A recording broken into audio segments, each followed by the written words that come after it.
listening? It is I, Numator 479.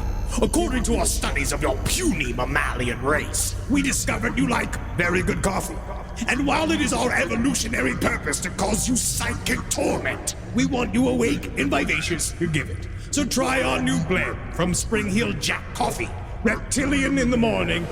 Our proprietary blend of lightly roasted cacao husks will have you immediately energized upon emerging from the pain cloaca with all your slippery new eggs.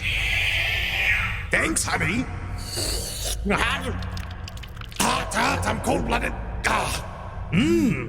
Thanks to Spring Hill Jack and last podcast on the left, I'm ready to get out there and eat some babies. Get out of the way, Hillary Clinton. There's no place to escape to. This is the last podcast. On the left. Side stories? That's when the cannibalism started. Side stories. Yeah.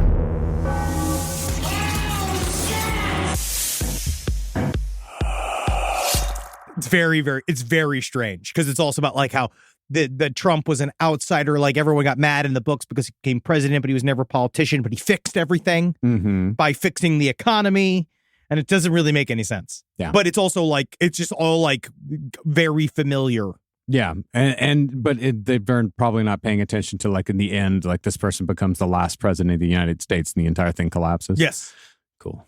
But that he fixes everything, and we don't need another president. Oh. He's fixing everything, and now he's permanent. So what is replaced? Who runs the country afterwards? Honestly, I think it's just fucking Obamacare. That's it. Welcome to Side Stories. Oh, that's how we started? Maybe it's how we start. Do you want to start with like that? It's interesting. No one heard my run-up about this series of coincidences about an ancient book written about a character named Baron Trump who happened to get Nikola Tesla's time machine. It's a long story. We're going to have to break this down. John Trump. It's a weird connection to the Trump family, to Nikola Tesla's fucking research legacy, and it's definitely real. Any mentions of the book about this Baron Trump being a 6'7" goon? Unless I didn't see the cover. No, we got. Who knows? Because you see him. You see Baron Trump. He's massive. He's big. He's huge. He's fucking. Oh, did you see him? Like he has to like carry his dad now and shit. He's a big guy. He's gonna kill a nurse. I'm so afraid of what this guy's gonna do. God knows. Especially if he's not being watched. Yeah, exactly. He needs to be watched 24/7. I guess that's what Melania's doing. I'm Marcus Parks, and Henry Zabrowski coming out with the hot future predictions. You never know about who Baron Trump is gonna murder. Well, it does remind me of the Uber driver that did tell me that Donald Trump had access to. He found that there was time traveling goggles. This is completely real. This was told to me in an Uber, which I was like, oh, great, you're driving? Yeah. And he said in the basement of the White House, there was a secret technology that Donald Trump defied the secret industry against, right? He went against the intelligence committees and he said, no, I got to go look at this. And it was time traveling goggles so that he could see into the future about how great a president he was going to be. That great? While he was president. And meanwhile, like, you should have been engaged in the present. President Trump. We have a lot of information that came in, a lot of pushbacks, but also a lot of reconfirmations. It's very interesting. And I'll take the pushbacks. Like, do we want to start with the pushbacks? Well, because I kind of feel like I need to address these people because I feel like I've offended many, many structural engineers and geologists. Marcus obviously fell in love. I did not fall in love. Fell in love. I might have become enamored with the concept of digging in your own yard, digging in your own property. I became enamored with the concept. I know you love this idea. The tunnel lady. Yeah. Her account was called the TikTok tunneling lady, known as engineer.everything on TikTok, has garnered a lot of attention and a lot of appreciation because people love her can-do attitude. She wears pearls. She wears like 1950s dresses. She looks immaculate, and she's digging this giant tunnel underneath her home. And she's being stopped by the state because there is no regulations happening while she's building a tunnel underneath a very populous city. And it seems like that this was stopped for very good reasons. Very much so, because it's a topic known as hobby tunneling. Yeah. Which we talked about this last episode about freedoms. Yeah. We love freedoms. We want you to be able to express yourself. I too wish I want to be able to tunnel anywhere I want to go. I do too. I feel that the Earth, once again, the government's proving Pocahontas was wrong. But I do feel because the United States government technically owns the land of the core that is underneath your home. They own the mantle? Do you know that? I know that They got that. They don't have, and maybe in cities, but way out where. But people do sometimes buy the rights to underneath your house. Yeah, it's called mineral rights. Yes, but then they own it down to the lava, right? Because then it depends on how deep you go. Ain't that weird? It's really weird. So I feel like you should be able to tunnel through it, but apparently what it really does is destabilizes an entire city neighborhood. Because we got some pushback because obviously Marcus fell in love with the lady. I didn't fall in love with the lady. I became enamored with the concept of tunnel digging. I heard it in your voice. You didn't hear anything. You heard me be very excited about digging, which we all know is one of my favorite things in the world. But ever since we talked about Marcus's erotic obsession with this woman, my enamor with the concept. I understand. My wife is going to fucking rip your throat out. I am sorry, Carolina. I'm sorry it's she like listens this. to the show every week. Well, she's keep tabs on you. She's listening. She's working out right now and just becoming mad. She needs to report the tunneling lady and get her stuff taken down. No, it's I understand. Okay, we all want to dig tunnels, but I got a lot of people saying, number one, people are obviously straight up, which is kind of insulting. One email. Well, I'm not shocked that Tunnel Girl has charmed Marcus. I do feel like I should probably call out how absolutely wrong you guys are about her project. And they go on to talk about they working in construction and about how like all the various things she completely fucked up because she was in the middle of a city.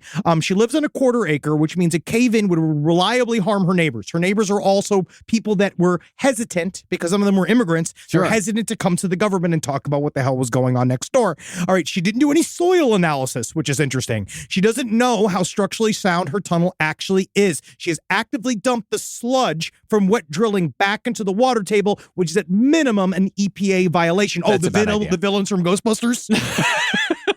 That's a bad idea. No, I mean, I would imagine that the soil, if she's working in very like clay-rich soil, then that's going to be a good thing to tunnel because it's much structurally stronger soil than, say, like a sandy soil. Why is that, though? Why would that be? Because clay, though, it's denser.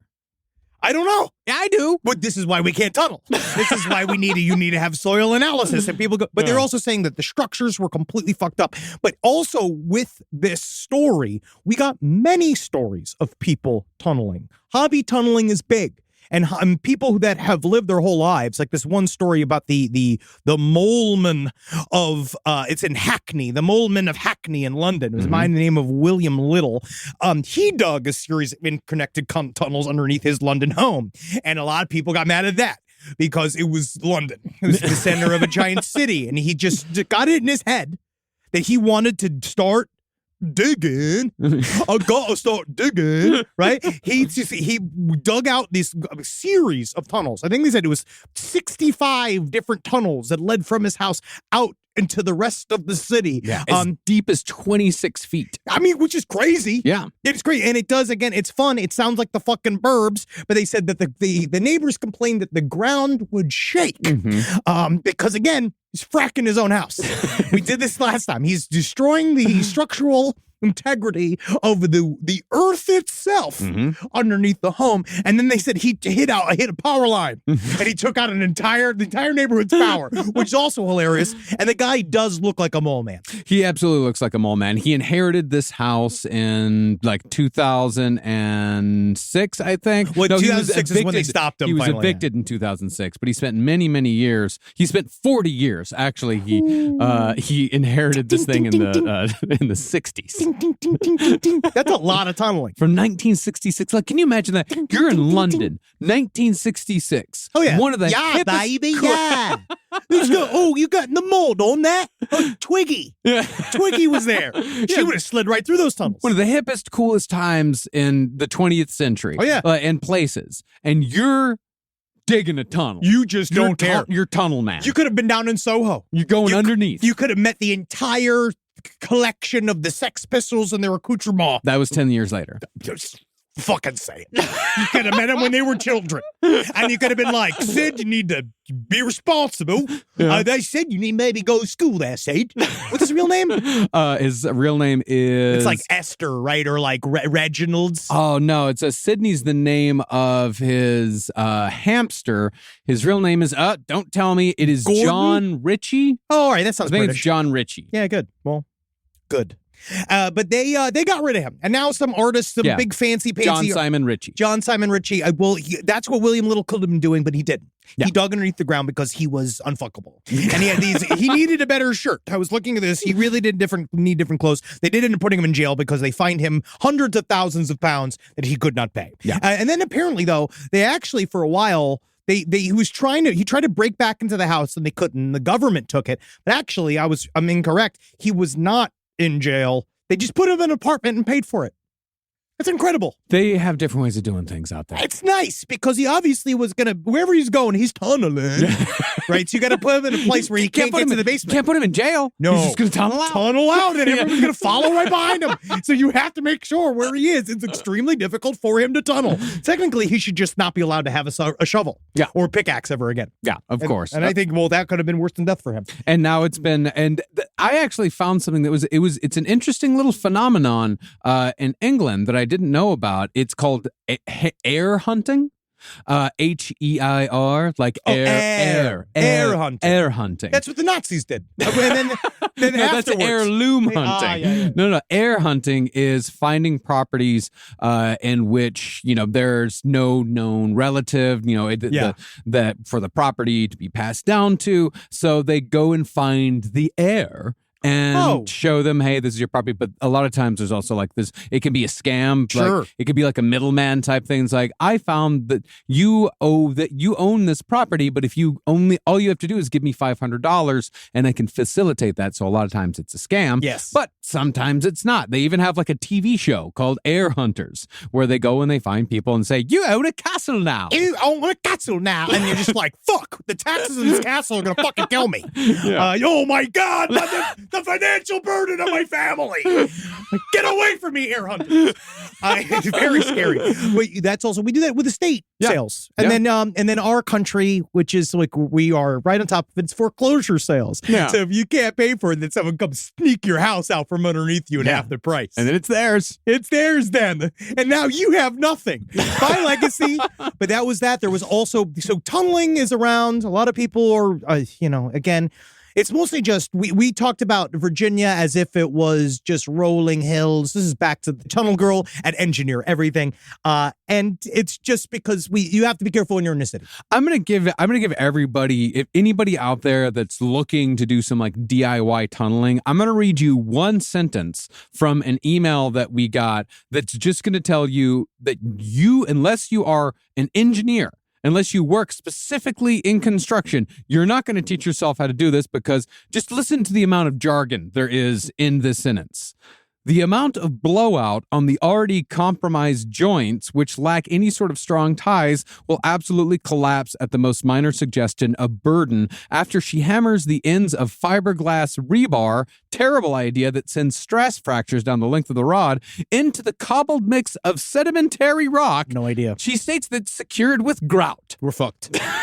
That means you're fucked. That means you're about to be buried underneath thousands of pounds of rubble. And I do know that if she's using grout, that's used for fucking holding tile to the wall. Yes. That's not going to offer any structural value. And we got to be careful because I know we're coming against Girl Boss Nation. Yeah. But I know, and it's not that I'm glad she's a lady doing it. Because that's what they say. Hobby tunneling is a mostly male endeavor. But when it comes down to it, sometimes you got to get the government involved no matter what you say to yourself. I wish it wasn't that way either. I wish there was never a regulation ever. So you're saying freelance tunneling needed a little bit of girl boss? That's where I go. I'm going strong now.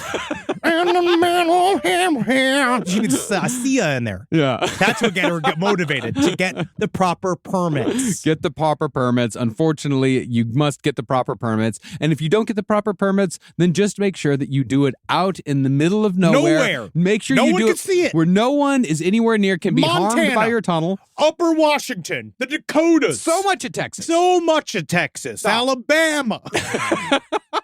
There's so many places. Go in the desert. It's easy to do. Sand. Yeah, buy yourself 7 acres.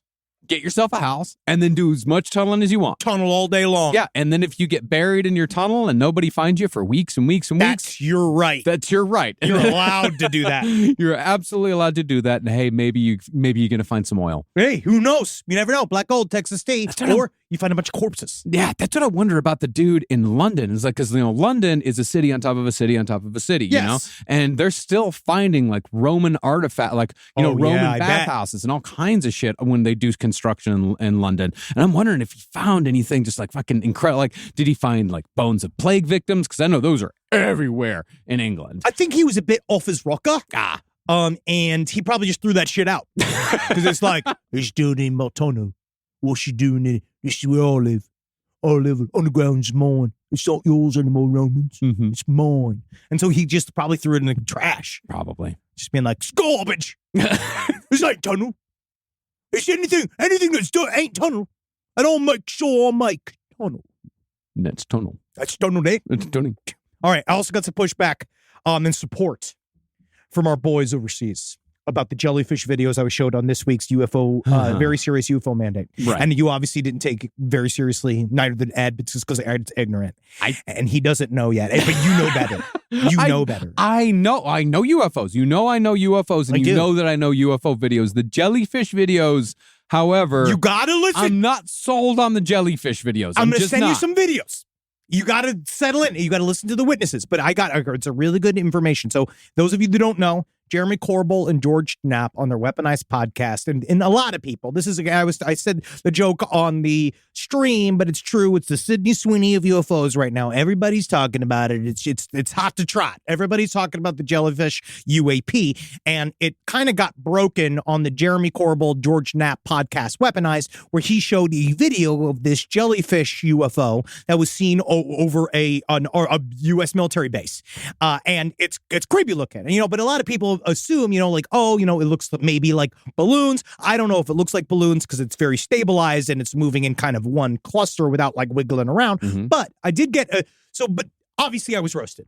As soon as I showed the videos, I was roasted because they can't, because I understand it's vulnerable. Yeah. Being in here, being in my space, being here with me in here is vulnerable. I appreciate being invited in. I do, but I'm also I'm a true friend, so I'm always going to tell you the truth. All right, I'll take it. I'm always going to tell you the truth. I'm not going to patronize you. Thank you. I'm always going to treat you with respect. But I'm not sold on the jellyfish. All right, well, this is a response I got, from one of our boys overseas. I'm an active duty intelligence specialist, and I can confirm the jellyfish vid is legit. The video got passed around different MFV PED cells to see if anyone could figure out what it was, and everyone I've talked to can't figure it out. When Jeremy Corbell showed it, it was the first time I saw the video outside of Skiff. Couple interesting things I noticed as an analysis in this video. Fucking throwing out all these acronyms. Yep. ALB, CPT, dude, Skiff. That's how this guy's fucking legit. All right? The more acronyms, the more true it is. Okay. All right, here we go. A couple things I noticed as an analyst about the video. Number one, it's like an hour long, the original, including when it goes in the water. So they saw it go in the water. So this thing was tracked for a significant amount of mission time. Two, the texture changes on the IR sensor. Swish, swish, swish. The texture changes on the IR sensor considerably, so there's temperature fluctuations throughout the video. IR being infrared? Yes. Could it possibly be the sun hitting the balloons? I don't know. There's some minor changes in the physical shape of the object as it flies through the air, but not in the manner you'd see in something amorphous like a sheet or a bunch of balloons. Number four, if you look really close at the tentacles of the jellyfish, they seem rigid, like mechanical arms or an antennae array. Other than that, I have no clue what this thing is. I just know it came from a legitimate DoD asset and received a lot of attention. So it's interesting. It is interesting. I mean, if I were to compare these creatures to anything, it has a very War of the Worlds feel to it. Well, it's very, it's of them. Are these things an object that is intelligently piloted from far away? Or is this another example of a thing that's the thing? Or is it like bioelectronics? Something. Yeah. That it is that what you're seeing in a jellyfish UEP, or what we see with like orbs and stuff like that, is that there's not a little guy in there driving it. Mm-hmm. He's not doing that. Uh-huh. All right. But that it's the thing itself. Right. It's something. Okay.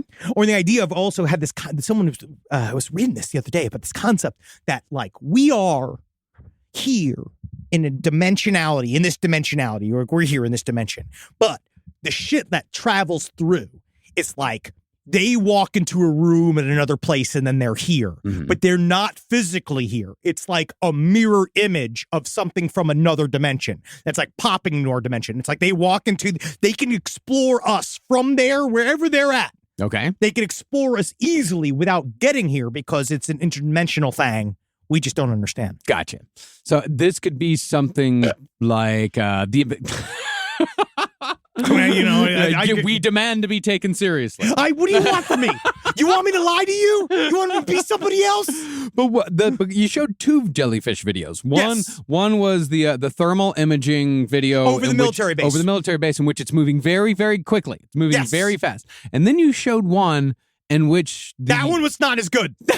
The one from the Spanish documentary was not quite as good. And let me say, it's the one in which the jellyfish is slowly floating through a neighborhood, through a parking lot. Yes. And is largely ignored by everything around it. That's different. Yes. Except for the automatic light that went on when it went by. It's closer to balloons. Yes, I will admit it. But at the same time, is it not interesting that it looks just the other fucking thing? It looks similar. That came out. It looks just like it, and it came out, and it is very similar.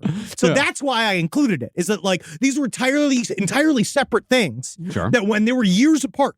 So that's why that one, the video I showed, was from 2018. Mm-hmm. So why is it? It's the same object. I just find it interesting. And that's the other thing that I wonder about is that if it is a biological entity, why is it trucking so fast? It's got a place to be. Yeah, I guess so. Gotta give you a haircut. Is it? Look at it.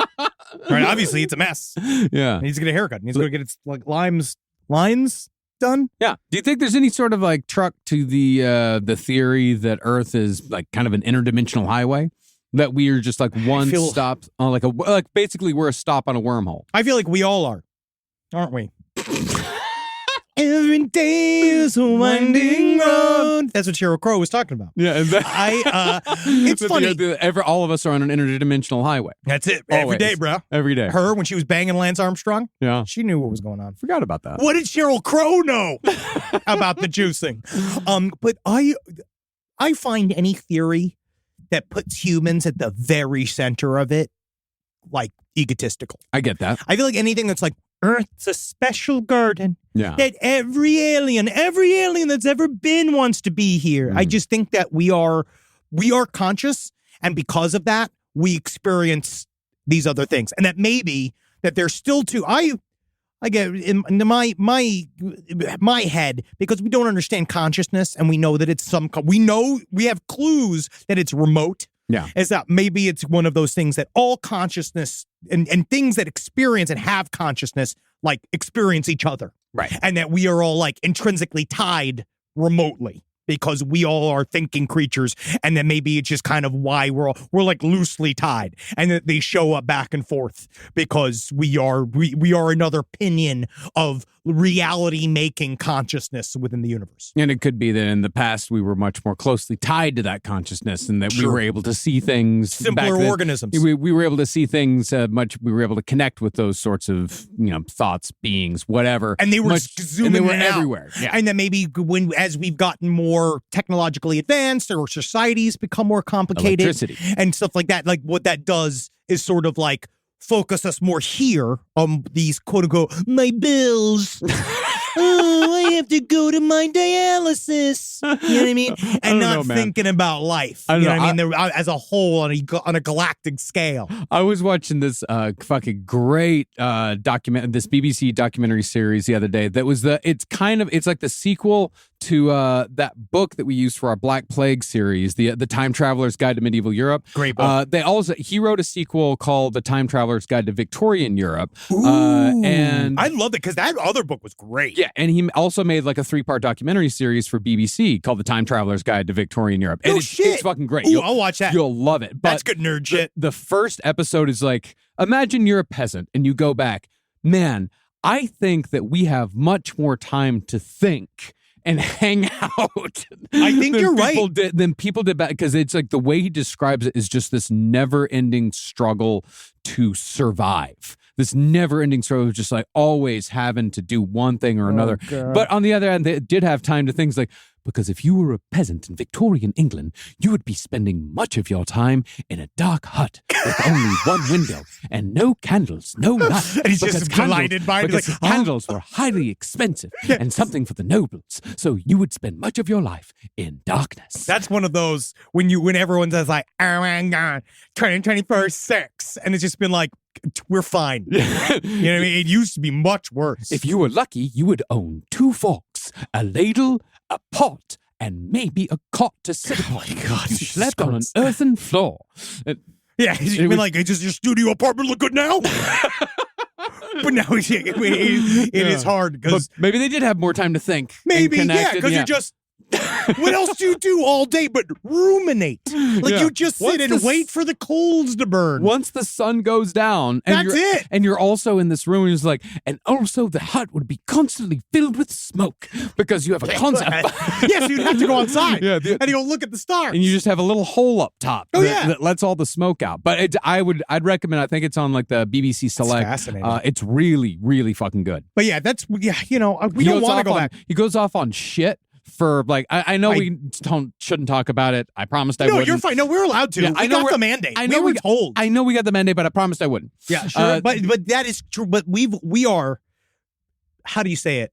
Predisposed to be obsessed with the shit because we talked about it during the Black Plague series. Because as humans, it's in the book *Sapiens*. That keeps coming up. I know it's very hacky. I think a lot of people, it's like this thing that keeps coming up with a lot of people. But it's just fascinating because there was a line in a book that kind of like hit me. They were like, the movement from foraging to society helped nothing. It was an absolute bulldozer to all animal and human life.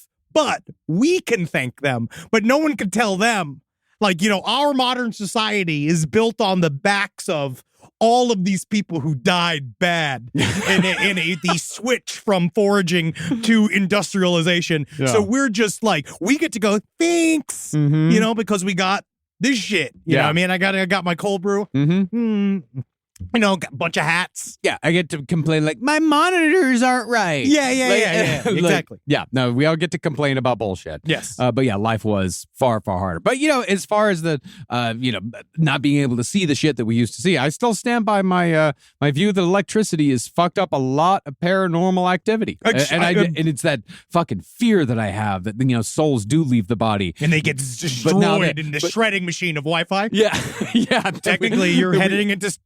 Don't be careful. I'm not getting gets into David Icke territory. I'm not getting into 5G territory. I'm not even talking about Wi-Fi. I'm just talking about the electricity that it's around us always. It's just like it's about you going to heaven. Like you're like, oh, I finally know. And then, you're just like blasted to hell. You didn't know. Or you're just disintegrated. Your soul just disintegrates. Like you were just about to see. You just saw like a paradise of your perfect world you're about to go to, and then you just caught in power lines like a fucking kite.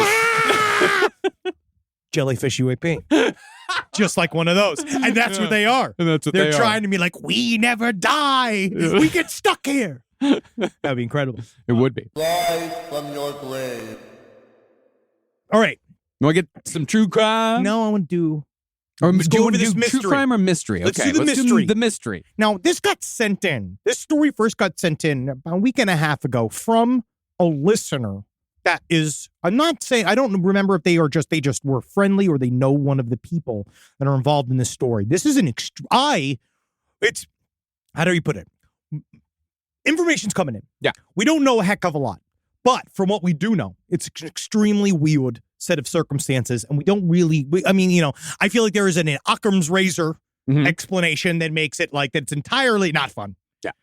or else we figure out, we'll see we'll see where it goes. Now, I don't like how the New York Post immediately says it's Kansas City Chiefs fans because that does feel like a Travis Kelce, Taylor Swift style trying to get the Kansas City juice onto the story. It might get a little bit of Kansas City juice into the story, but I think that having the Kansas City Chiefs fans in the headline. What did Patrick Mahomes know? What did he know? He was too busy winning. He's good. I know, he's the best. He wins too much. Yeah, well, that's the thing. Eventually, a fall will come. Detroit. We all want. We're Detroit. We're Yeah. I don't know how we got masculine here. Yeah. In the middle of this. But I appreciate that because it says Kansas City Chiefs fans, and it talks about the playoffs. And if you're a football fan, if you watch the games, then you know that the game between the Kansas City Chiefs and the Miami Dolphins last weekend was huge. Well, it was cold. Yes, it was very, very cold. 4 below with a 20-degree with a wind chill of -20. Yeah, it killed the Dolphins. So immediately I know, the Dolphins couldn't use their fucking hands. Yes. But I immediately know, like, okay. Super cold. I know that it was All right. super cold that night. All right, so here are the details. The bodies of David Harrington, 37, Ricky Johnson, 38, and Clayton McGeeney, 36, were found in the backyard of an unnamed man's house. They were not named the man because they're not yet giving him any criminal charges. We don't know where it's going to head to. But they came over to see the playoff game on January 7th. They went to go see with their buddy. They hung out. And as far as the guy who owns the house knows, they left the house that night, according to him. They were then found 2 days later. They sent him missing, but they wanted to do a welfare check because they were like, well, they went to go see the game and then they never came back. To the point where one of their loved ones broke into the house because they went to call the guy. The guy was not picking up the house. They were knocking on the fucking door. The guy wasn't answering the door. So they broke into the basement, and as they were breaking into the house, they discovered their 3 bodies of these men were frozen to death in the backyard. 1 was on the back porch. 2 were laying down in the yard. And this is where it gets really fucking weird because the guy then finally comes out. Apparently, like, they'd been calling for weeks, trying to get the police involved. Finally, the police show up. They knock on the door because it takes 48 hours. I think it's 48 hours or it's 72 hours. I forget what it is that you have to wait. I think it's taken down to 4. I think is it's that kind stopped? I think it's stopped for the most part, and I think it's also a state-to-state thing, and I think it's also a agency-to-agency thing. I think police officers can kind of use their discretion. It's not like a hard and fast rule, yes. But I think they use their discretion where it's like if somebody disappears with a history. California has no specific time period before you wait. Yeah, I think it's state to state. Yes. And also, like, if someone has a history of disappearing a lot, then it's like, okay, we'll wait 72 hours. But if somebody is like, okay, they come home every night at 8 o'clock, and it's fucking cops. 7 p.m. the next day, like, yeah, the cops will get involved. Yes. So the guy comes out, and first of all, they said that he arrived, the police knock on the door, he opens up the door in his underpants, and he had a glass of wine. An empty glass of wine. Empty glass of wine. And he says, I don't know. These guys, they came. He's like, they were all like apparently as thick as thieves. These are very, very close group of friends. And he says that we came, we partied. Last thing I know is I said goodbye to them because their cars were still there. 2 cars were parked down the street, way on the street parking. There was no cars in the driveway. So there's no way to know out front that there were people inside the house.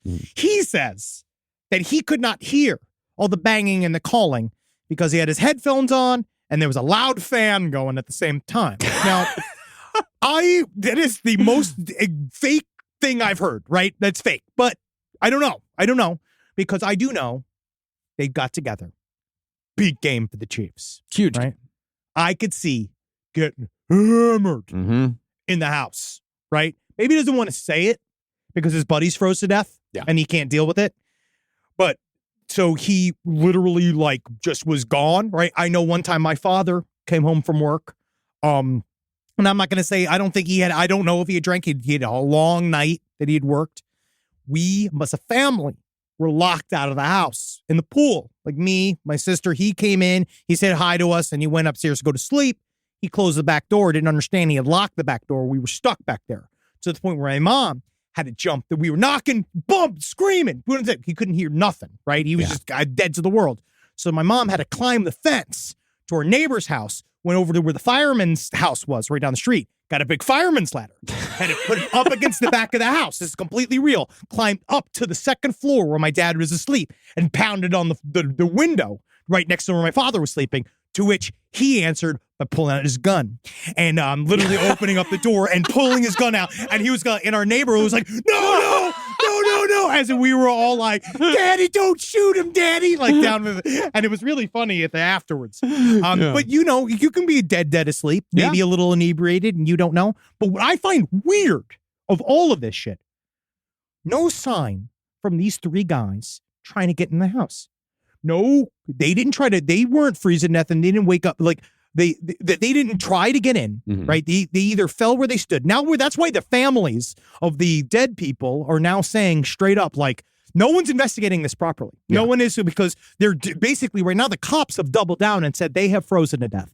We don't see any outward signs of anything untoward in terms of a homicide. They're just calling it a death investigation because, and I don't know why. I don't know whether or not it's because if they were poisoned, we would have some more of evidence of that. Like you would maybe see some frozen vomit. Maybe there's like physical signs of distress that would have been more apparent if they were poisoned. I'm not sure, but it's really fucking crazy to think that you would be that cold. Like, let's say you did get locked out in the backyard. You could have went anywhere. Like, you could have walked away. Like, how drunk were you? Like, to the point where you would stumble out and just pass out into the backyard. That's crazy to me too. Like, you're Kansas City local. You know it's super cold. Who's going out there to do that? Like when do you get trapped? And then like, let's say that didn't happen. So your buddies go out there and they freeze to death and they don't do anything to save themselves. And then I guess you wake up and you see it. Because the one thing about the guy who owned the house is he had a bunch of dogs. So they were like trying to let him out. Like you would have let the dogs out at some point. And then you would have seen your buddies frozen, like in True Detective, which is fucking scary as fuck. What if he walks the dogs out front? Maybe. Yeah. Very possible. Yeah. But they I don't know whether or not there's a ring cam. This is all the kind of stuff we're going to find out like as more evidence comes. But that's what I find really interesting. I know that hypothermia can come fast. May I give an my possible explanation? This is the Occam's razor. I'm trying to Occam's razor this a little bit. So first of all, Kansas City's average winter temperature in January is high of 39, low of 21. Ooh. Not that cold. I mean, that's pretty cold. I mean, that's pretty standard. Like Texas, that's cold like for me. Where I grew up, 39, 21. That's pretty standard. The types of cold that they had, that shit happens like once a decade. Like it's very rare. But probably going to happen more often now. Yeah, it's going to happen a lot more often now. Yeah, it's going to happen every winter. But it's -4 degrees. And with the wind chill in Kansas City that night, it was -20. Shit. And in those temperatures, like people in the Midwest, like people in Wisconsin, all that, like they take that shit seriously because you can, in temperatures that low, you can die going out and getting your mail. Like if you're not dressed properly, if you don't take the right precautions, you can die in that type of temperature very quickly. That's number one. They're not used to it. They don't know how dangerous it is. And it's nighttime. Number two, inebriated. They're drunk. And the thing is about drinking is that drinking gives you the illusion of being warm when in fact your body temperature is lower. Yes. It says it takes about 20 minutes. Well, yeah. Okay. Hypothermia can develop in as little as 5 minutes in temperatures of -50. I mean, if you're not dressed properly. At 30 below zero, hypothermia can set in about 10 minutes. And we don't know how well they were dressed. We don't. But I would imagine that they're probably not going to be wearing like Mount Everest clothing. No. Yeah, they're not. It's just interesting. And so for me, it's quite possible that these guys, their buddy passes out on the couch, passes out dead cold. But they were outside. They were outside, on the grass. They go outside for a smoke. You know, maybe to smoke a joint, maybe to smoke a cigarette, something like that. The door locks behind them. They're trying to get in. They're knocking. Their keys might be inside in their jacket pocket. They don't have the keys to their car. This is a brand new interview with the guy that had the house. I actually just found this. The fact that his friend's carts were still outside. He'd only learned that they died when the fiance of one of them broke into his house, according to the man. He says that he thought that maybe they returned while he was asleep to hang out in the living room. Maybe they didn't want to go to a bar or hang out somewhere else. And he said he worked from home with his two dogs. His two dogs were at his father's house, so they weren't there. For 2 days, the families of the victims say they bombarded Willis with phone calls and Facebook messages. But he says it's the last thing he saw at the very end was just them breaking into the house. Yeah. But we have not, because his attorney is the guy who owned the house is straight up saying, I did not have anything to do with this. Of course. Yeah. He's trying to figure out what to do because I don't know if he did. I don't think that he did. I think that, but we're going to find out everything once they do the autopsies on the bodies. Yeah. They'll see if there's any sort of poison or anything like that. But I really do think they got locked out and they couldn't. God. And they got locked out. Why would they not have broken in the fucking windows? Literally, why wouldn't they not have? If you know you're going to freeze to death. But I don't know if you know. Like, I don't know if you know you're going to freeze to death. I don't know. Yeah, and I don't. And that's the thing is, how drunk are they? I don't know. And it's playoff drunk. Yeah, it's seriously playoff drunk. It's playoff drunk. But I will find out. We will definitely find out. There is now a GoFundMe for one of the funerals, which is really, really and sad. my heart goes out to the family. Utterly, like I'm not saying that that their grief or their incredulousness about all this is like it's stupid or anything like that. Not. Like, you want to know what the fuck happened? Of course, you absolutely want to know what happened. Well, simply the fact that it happened so quickly, and these are people that have lived their whole lives in a temperature they're going to get cold. You know what I mean? Like in a place that has a hardcore winter. Mm-hmm. And the fact that like the guy didn't answer the door for 2 days is super weird. Yeah. And the fact that it's just the way their bodies were found, and that they did not even attempt to break back into the house. Because because how drunk do you get? These are guys that go see football every week with their buddies. Maybe they also were really high. They might have gone out. They might have gone out back to smoke a joint. Who knows? I mean, that's because you ask, because when you're at these sorts of things, you're at somebody's house. Does everybody pass out at the same time? Well, that's the thing is that does everyone literally go? You don't. The guys were found in different places. No, two of them were laying next to each other in the field. Maybe they were laying down to look at the stars. What is this? Is this the end of a Wes Anderson film? They might have. I mean, they might have.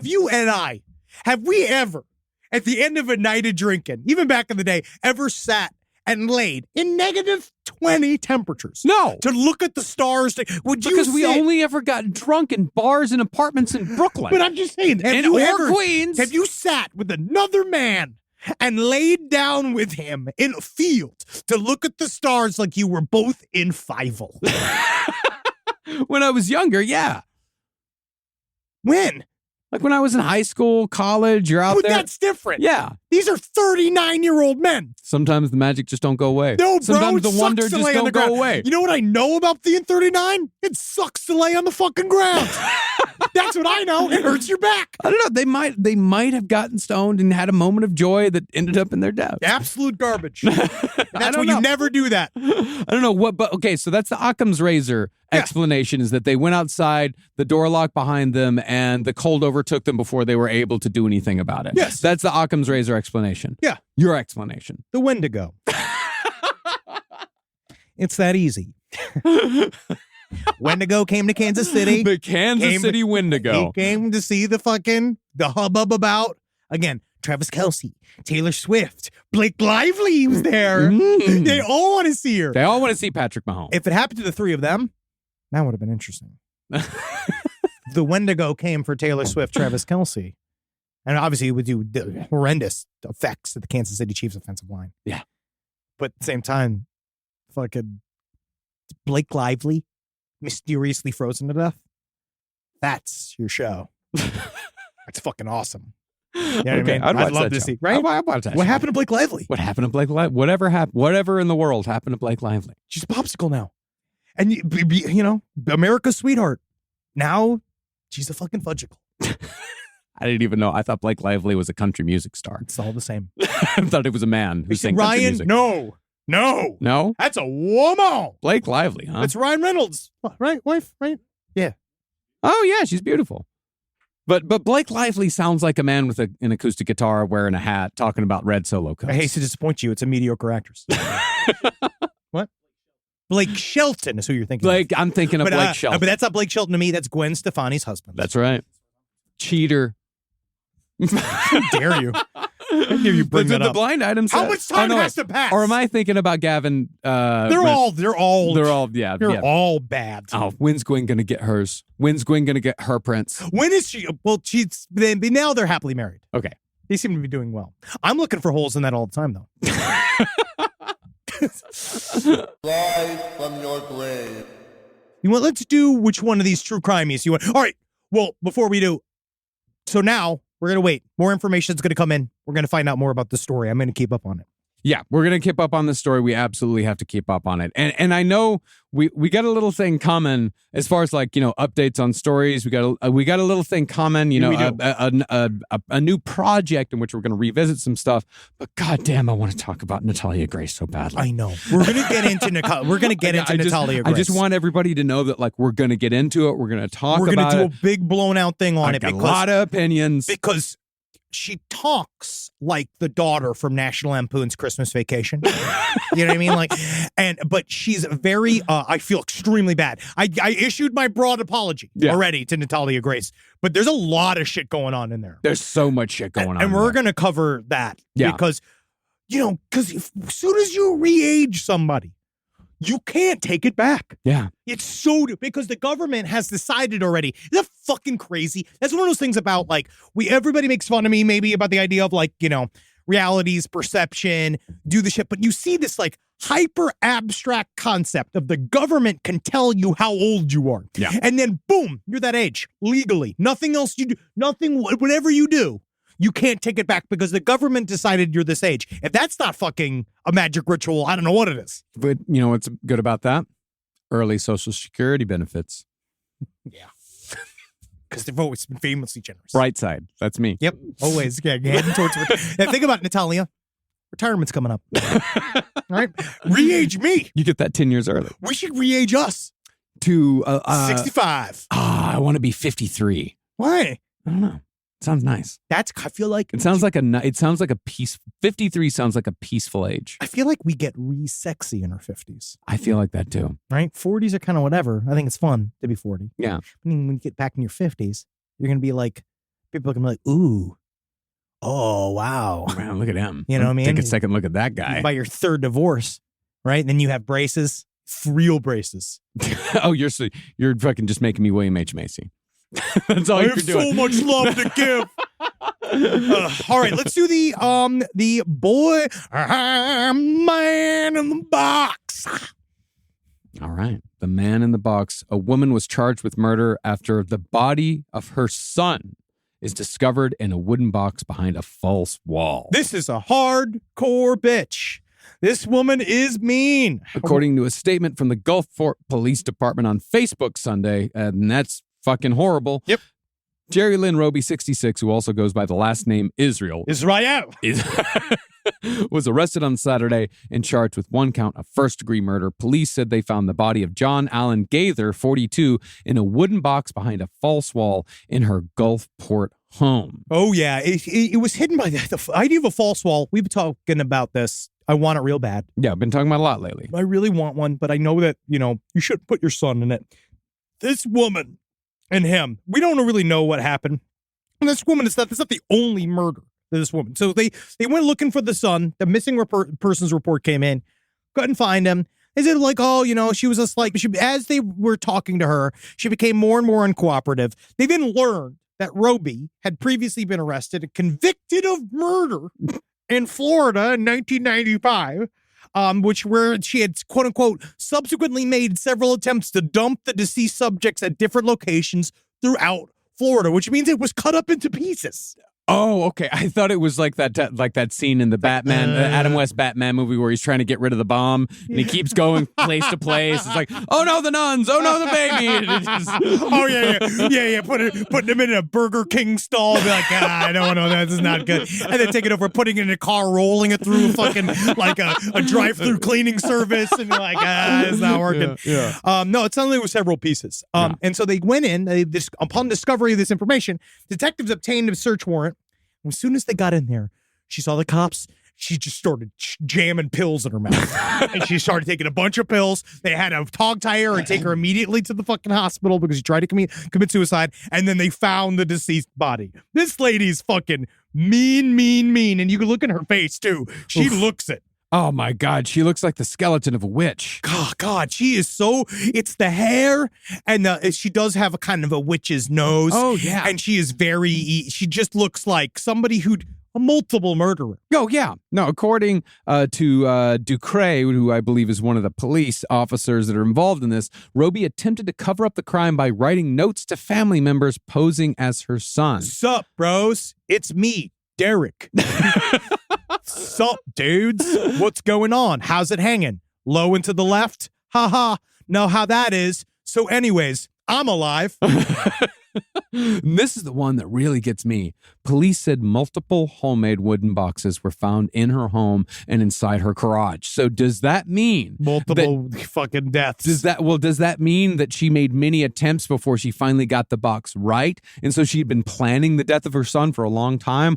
Or do each of those boxes have a name associated? A name. Like, it's like, did she have a box, a person for every box? Yeah, this one's for Biden. This one's for, it's like, it's all different. And this one's for Charlie Murphy. You already got him. This is for Secretary of State Blinken. I wonder, I actually also, in my mind, first thing I think of is, well, yeah, I do have a collection of wooden boxes.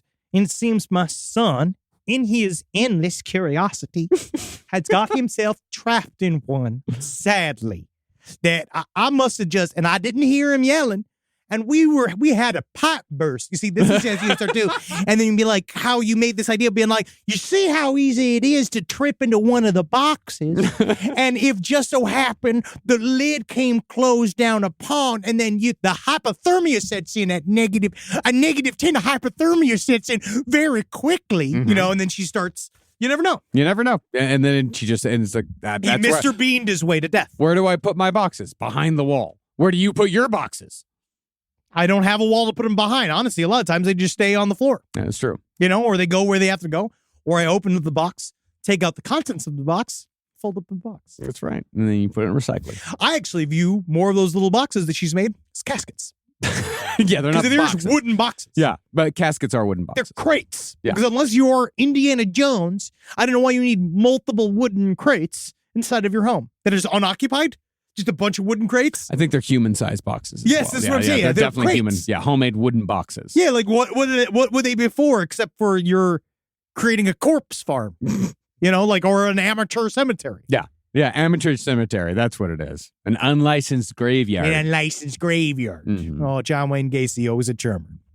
All right, here we go. And then we got another really fucked up story. This is a good one because we all have therapists here. Some of us multiple. Yeah. And this, what do we know about therapists? We've said this before. Love my therapists. Love mine. Plural. Love them.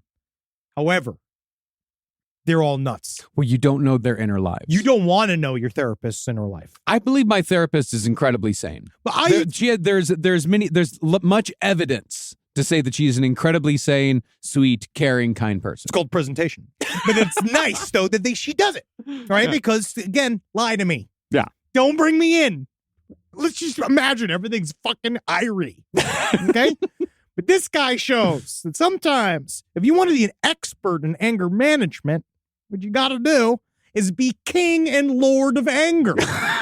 Because it's really important, because how else will you understand anger unless you yourself are the angriest man to ever live? Everything about this says seeing red. It really is. Every action is just seeing red, not thinking about your actions, not thinking about the consequences, just fucking going from action to action, not thinking about who's watching you, nothing. This is just seeing red. This is an open murder in the middle of the street by a therapist. Now, a therapist specializing in quote unquote anger management.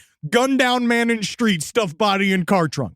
He's a 46-year-old therapist by the name of Travis McBride. Looking guilty in his mugshot. He kind of does a little bit of the innocent being like, oh me. I think I might have messed up. But he shot a man multiple times by the name of Clinton Dorsey, who was a homeless man that apparently they got into a conflict. Now, according to witnesses, they saw Travis McBride shoot this man, empty a clip into a body. In the middle of the street. Middle of the street. Shoots him. He falls down. He walks up. He finishes the clip into the guy's body. And then look around like he's in a heist movie, drags the body and puts it in the trunk of his car. No. And then he's cleaning up like he's trying to clean up the street. No. First, he dragged the body into the woods. And he's like, everybody's seeing this. And then once he gets the body out of view, then he Travis, goes. Then get your fucking shit to fucking gather, Travis. Then her. Then he goes and cleans up the blood spot on the pavement. Then he goes back. Then he goes back to the woods and puts it in his truck in front of every single action has multiple witnesses. Yes, they're all watching. Seeing red. They're literally all watching him go do the stuff. And so he says that the man threatened his dogs, which I understand. Okay. I'm very protective of Georgie. Very protective. I'm not going to empty a clip into you, though. Nope. You know, not just for saying it. No. You know, just the threat. You know what I mean? What are you going to do? You know? Now, even if, like, you hurt my dog, I'm not going to kill you. I'll beat the fuck out of you. Yeah, I will physically harm you, but I'm not going to kill a man it's over just, a dog. So she came. I'm not John Wick. He's not. He's not. I'm but not. He's got the fucking body for it. I do. I've been working out. Now, these guys came. The woman, a witness who's scared of McBride, said that McBride had come to her home about 7 or 8 the previous night looking for this man, Clint Dorsey, who she described as a well-known homeless man who lived in the woods across the street from her house. Now, McBride told the woman that Dorsey had done something to harm his dogs. But the thing is that she saw him. He was packing then. And then the next day when she saw him shoot 8 to 9 shots into a body, she got really, really scared. And so she immediately called the police saying that this man has gone. And she not only was he trying to hose the ground down, I guess grabbing a hose out of a front yard of another house, he started closing the ground down. He then was digging around looking for the shell casings. This is a long time. Yeah. To openly. You might as well have sent a Zoom invite to your murder where everybody is watching from their homes as you're like, this goddamn shell case. You know, these 9mm shells are smaller than you think. You know, like people going through. He said that he dumped a bunch of shit into a nearby car wash. And it was just like the fact that he dumped them in the truck and then just parked the truck and it's a woosa. You know what I mean? Like he sits inside his truck. We're like, okay, Travis, we might have gone a little farther. But now what we're going to do here is remember, the present is a gift. That's what's called the present. We need to really think about how our goals need to be aligned with our actions. And how did murdering that homeless man affect us today? What we want to do is, number one, obviously, made us late for several of our appointments. Number two, make amends. I gotta go make amends. So let me go to the trunk. I'm sorry, Clint. I'm sorry, but he dumped him in there, and then they just found it in there. Well, he dumped him in there, and he just parked it in the car wash parking lot and left the car. And then police very quickly tracked down the car and opened up the trunk. It's like, there's the guy. Very much a dead man. Very much a dead man in there. Yeah. Yeah. Nissan hatchback. Yeah. Great commercial for that. But that is, it's a fucked up story. Yep. Again, you just never know. And I love the fact that they're all like his areas of expertise. Yeah. Where PTSD, anger management, and depression. Yep. According to his practice's website, which is still up. Yep. Oh, yeah. Very much so. Starting Point Mental Health. Ooh, great LLC. service. Yeah, people love it. Oh, wow. Travis has been able to help you. Okay, yeah. Wow. Behind every successful woman is herself. That's one of the signs. That's nice. It's one of these. An increase in self-awareness is a major step towards better self-management. Being more honest and rational with yourself during a tough time may not encourage positive thinking in that moment, but will certainly encourage personal growth and a more positive outcome. It is important to have at least one loving, trustworthy, wise person in your life to give you constructive feedback. Listen to their counsel, implement, and have faith. Hey, Barry, what if I told you, hey, yeah, you know how I always said that whole thing about that wise person? You got to, talk about this shit you do. Yeah, all right. Oh, I fucking shot a guy in the chest 9 times in the middle of the street. It's a bunch of witnesses. What should I do? Wipe them all out? Yeah, you're right. Yeah, you're right. Yeah, no loose ends. You're right. Thanks. Cool. I just wanted to be sure. I got to kill this neighborhood. All right. Yeah, it's the entire neighborhood. I have to kill the entire neighborhood. Oh, he does have a really cute dog, though. He does. Yeah. Who is now an accomplice to murder. And I feel like that dog now needs to think about because that dog helped nothing and no one. Look at that. That's therapy dog. I love therapy dogs. Yeah, so do I. That therapy dog did nothing. Oh, that dog's, it's like the exact same size. It looks exactly like Georgie. It's very similar in shape to Georgie, and guess what? It did nothing. It's got a little bone in its mouth, and it did nothing to help. Georgie would have done nothing as well. No. She does nothing. Dogs Dogs they're beautiful. Yeah. They're perfect creatures. I love my dog so much. Great little cuddle bear. But that's otherwise, useless. they're not stopping your murder. Absolutely. Unless it's a useless animal. fucking Rottweiler. Right? I have 2 dogs that are a liability. Yeah. All right. And I love my dogs. Yeah. But they will slow us down. Yeah. Georgie provides love and Yes. entertainment. Yes. That's That's it. I provide the safety. Yeah. And it's bad for everyone. As do I. Because I'm weak. We're not Give weak. in. Yeah. Well, I mean, you would give up pretty fast. Well, if you torture me. Yeah. You know what I mean? I'm not going to I'm going to tell you where the studio is. Yeah. I'm going to tell you where you live. Sure. Yeah. And I'd understand. Yeah. Yeah. But I'd tell you ahead of time. Yeah. I'd call I'd be you like, up. they're coming to you. They're, I'd be they're coming come now. and grab the axe. They grab cut my the ears axe. off. Yeah. Yeah. Well, let's get some letters. Alaska. Now, I wanted to get into some Alaska material. My buddy, Billy Wayne Davis, the very, very funny comedian, is currently in Alaska right now. Great guy. And he is talking about how, number one, it's very surreal being there because of how it gets dark so early and all that kind of shit. And also, it's talking about staying in he's staying in the hotel that we talked about. Oh, cool. The episodes. historic. Yeah, the historic. Yeah. And so he's going to give me a report about if he sees anything. He stayed alone in a hotel in Juneau, and he said it was scary as fuck. And one of the big notes that came back after we did our Alaskan Triangle episode was talking about how the hauntings in Alaska are fucking real. Yeah. But these are really, a couple of these, I just want to talk about these two because these are fucking great. So number one, this is the phenomena that is across the world, is having a Jesus character show up. But I like it to show up in Alaska. So this is in the spring of 1993. My punk skater friends and I would frequent downtown to find spots to skate and hang out. This is in Alaska. It was Anchorage. One Friday, an outsider, seemingly plucked from the SoCal surf scene, rolled up to us in the vintage skateboard.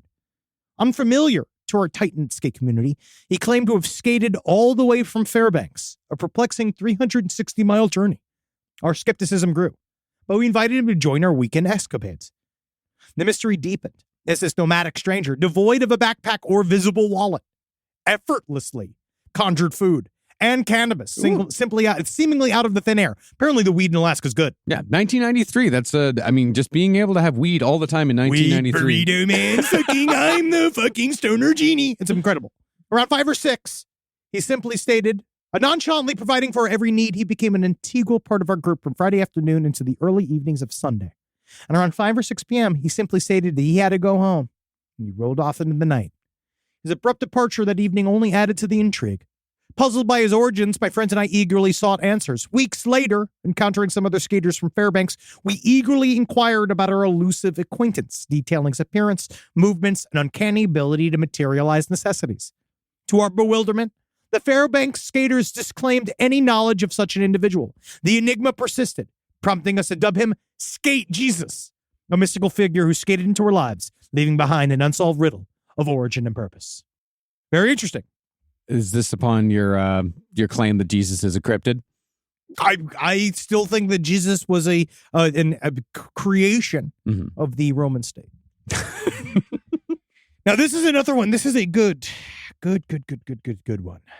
This is a true story about how the United States military tested chemical weapons on live primates, and how in doing so, they might have inadvertently created a group of monsters that still haunt the forests of Alaska to this day. Checks out. Yep. For several years, I worked as a contract wildlife biologist on multiple Alaskan military installations and associated training areas. These training areas are massive in size and encompass wide swaths of mountains, forests, and swamps that are remote and undeveloped even by Alaskan standards. Now, while I worked at one such military base near Delta Junction, it was known among land managers that a site within a restricted area of the installation had previously been used for testing chemical weapons and biological agents on primates during the Cold War. Physical case file records available in the historical office confirmed that these experiments were conducted for nearly 2 decades in the 60s and 70s. Furthermore, the decrepit monkey cages where some of the primates had been held in captivity were still visible near facilities where obsolete or surplus equipment had been dumped. To say these cages were grim is an understatement. And when I visited them, they looked like a cross between a high-security insane asylum and a dystopian children's playground, replete with corroded iron jungle gyms, steel anchors for chains and shackles, and clinical white paint that had long since faded and chipped under the elements. My work sometimes brought me deep into remote areas of the installation, and for one such project, I was doing grid survey work that required me to travel to a section of mountains and forest where there were no records of roads, development, or any historical other land use. A blank spot on the map, so to speak, like in where the pyramid is at the center of Alaska. That actually probably powers all. Reaching this area was long and difficult, and the forest there was thick. Was dick. A dick. It forced a dick. Fuck you. Thick, dark, and unwelcoming. It was somewhere in this area that my work partner and I hiked out of the dense brush into an unnatural clearing in the forest, and in the center of the clearing was one of the monkey cages. This cage was larger and somehow sadder. Surrounding the clearing were rotting observation platforms, long since abandoned. There was no usual sounds of birds or wildlife, and the heavy silence in the clearing was unnerving. Despite the feeling of unease we felt, we went closer to investigate the monkey cage. As we got closer, we realized that unlike the previous cages we had seen, this one had been destroyed from the inside out. The steel bars had been spread and bent outwards, even some snapped off at the base. The outer clinical rooms had been ransacked. The cinder block walls had been scratched and chipped by clawing hands. Cool. And the observation platforms still had old utensils, pencils, and rotted paper in them, suggesting that the abandonment of this site was hasty and unplanned. Smaller trees in the area had been snapped, and the bark from others had been clawed and scratched in a way that was distinct from the manner in which the local wildlife will sometimes mark a tree. Furthermore, as we walked the areas, we realized this monkey cage was a central hub for a network of primitive trails that ran through the trees and the tall grass surrounding us. We quickly left and quietly and kept the story to ourselves. So what happened there? We'll never know. But what I can tell you is this. Since the 1970s, Delta Junction and this area of interior Alaska has had a lot more reported sightings of Bigfoot than any other part of Alaska or the Yukon. Many Bigfoot hunters have focused on this area as a place to search because of the mountain of reports. And to this day, there continue to be anecdotal reports and strange signs in the dark forests outside of town. Coincidence? That's extraordinarily interesting. Is that fun? If true. If true, of course. Yeah, if true. Hey, here, everything's true. And I looked it up. Chimps and gorillas and similar animals can survive in very cold temperatures. Absolutely. So it is possible. They adapt like us. That there's some sort of chimp hybrid thing. Yeah. Who knows? I find that very interesting. I mean, I wasn't going to say chimp hybrid thing. I'm just going to say chimps. Chimp hybrid. Okay, this is man chimp. I know for a fact this is a man chimp. I know I had a dream about him. And it's real. Yeah. But this is, it's interesting because there was another report that was tracking black bears along the sites of Bigfoot sightings. So there's now a new thing to say that they do believe that maybe some of these, truly esoteric sightings could be black bears, but we've been saying this for, we don't know. Who knows? It could be anything. Yeah, sure, there are black bears there. So it's a Bigfoot there, maybe, right? So they all hang out in the same spot. It's not like it's not like they got different fucking neighborhoods. It's one forest. So yeah, the black bears are going to hang out where the Bigfoot hang out. Maybe the Bigfoot used the black bears as a fucking smokescreen. You think so? You think that the Bigfoot are smart enough to hang around the black bears so people can blame Bigfoot sightings on black bears? So you think that Bigfoots are plugged into the internet and to the Bigfoot hunting community? Yep. They got internet. Why wouldn't and they? Making plans, have an internet? And they're making plans around that. Or they just know we hide amongst the black bear. We hide amongst them. I have other animals come in because they obviously are reticent to have direct communication with humankind. Did you read Devolution by Max Brooks? No. It's the book that he wrote, one of his books after World War Z. It's kind of written kind of the same style as World War Z. It's written through a series of journal entries of this woman who goes out to this echo community, yes, where it's this new thing, a new way of living, and a bunch of different couples are living in this small isolated community in Oregon, and there's a volcano, they get trapped, and then they get attacked by a fucking whole herd of Bigfoot. That's awesome. It's really good. I really enjoyed it. I wish it was real. It kind of went under the radar, but it wasn't as big of a hit as World War Z. But I really enjoyed it. I thought it's a great horror book. People have a hard time imagining an angry Bigfoot. Mm-hmm. They really do. Because for as far as I'm concerned, I live every day imagining Bigfoot smiling. That's right. That's all I do. I imagine him hanging out, laughing, and he's laughing. You know what I mean? You'd be laughing with him, hanging out, getting that sweet, sweet Bigfoot reefer. That's right. Because he's in fucking Oregon, man. Yeah, he's in fucking Northern California. Where the fuck? That fucking sticky Nicky is fucking sweet as all hell. You got them sticky orbs, man. You got that like sweet, like, ooh, got that ganja, that kind bud dog. Right out there. And then you just like, then you love the fact, Stone Bigfoot, hanging out. You know what I mean? Just don't let him near your woman.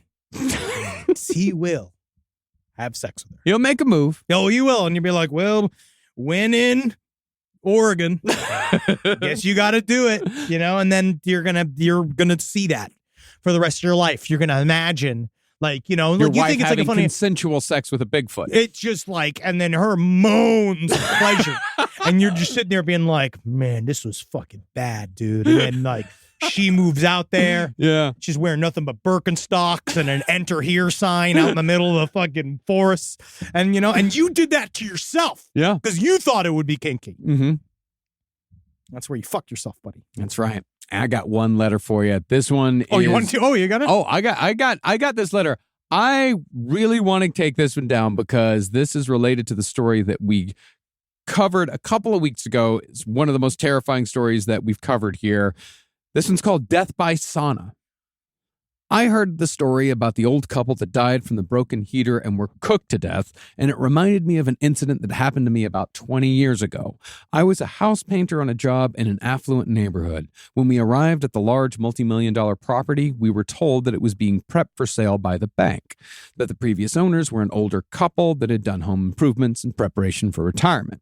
They had expanded the master bedroom to include an all-tile giant shower and a new sauna big enough for several people at a time to enjoy.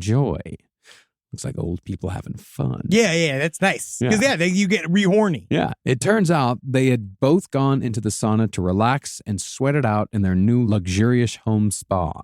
Unfortunately, they both became overwhelmed by the heat and died and went on to be cooked for many days in the sauna. The juices cooking out and staining the tile grout, along with leaving an odor reminiscent of a rotting pork sandwich. After seeing and smelling this, I immediately called dibs on prepping and painting the outside of the house. None of the guys on the crew who got stuck working on the inside were very hungry at lunch that day.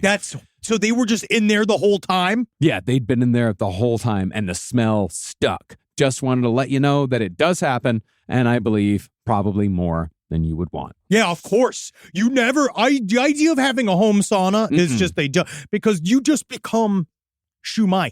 Home sauna, home hot tub. Hot tub is very dangerous. Well, you got to be careful. I think about, honestly, what happened with Matthew Perry. Yeah. Obviously, you know, he had a bunch of ketamine, and then he played pickleball all day, and then he had a lot of other issues. Oh, there's many issues. But when you have high blood pressure, you got to be careful. Yeah.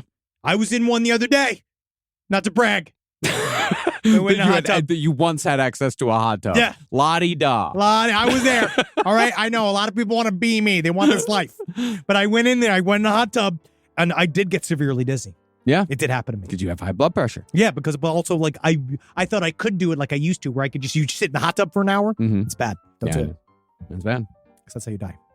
Well, this is a great way to end. It's a great way to end. Hail Satan. We're going to have news coming up very soon with many, many things. There's many things coming. A lot of things We're working on a lot of stuff. Yeah. Go to twitch.tv/LPNTV to watch all of the shares. This week we are back with Brighter Side. It is going to be up on Wednesday tonight. It's going to be live on the channel. And also, we are coming back next week, I believe, with Good Bud. Mm-hmm. And we're also coming back next week with No Dogs in Space live. We had to postpone it for a week because of the studio move. But hey, we're there now. And it looks fucking nice. It looks nice. And don't forget, if you are a Patreon subscriber, you can watch Last Stream on the Left every Tuesday at 6 p.m. PST, 9 p.m. EST, and actually interact with us through the chat. Yeah, and watch it as it happens. And you get to watch all the things that have to get cut before it goes on YouTube. You get it uncut. Uncut and live. European style. All right, hail Satan, fuckers. Oh, hell, yeah. Goodbye. This show is made possible by listeners like you. Thanks to our ad sponsors, you can support our shows by supporting them. For more shows like the one you just listened to, go to lastpodcastnetwork.com.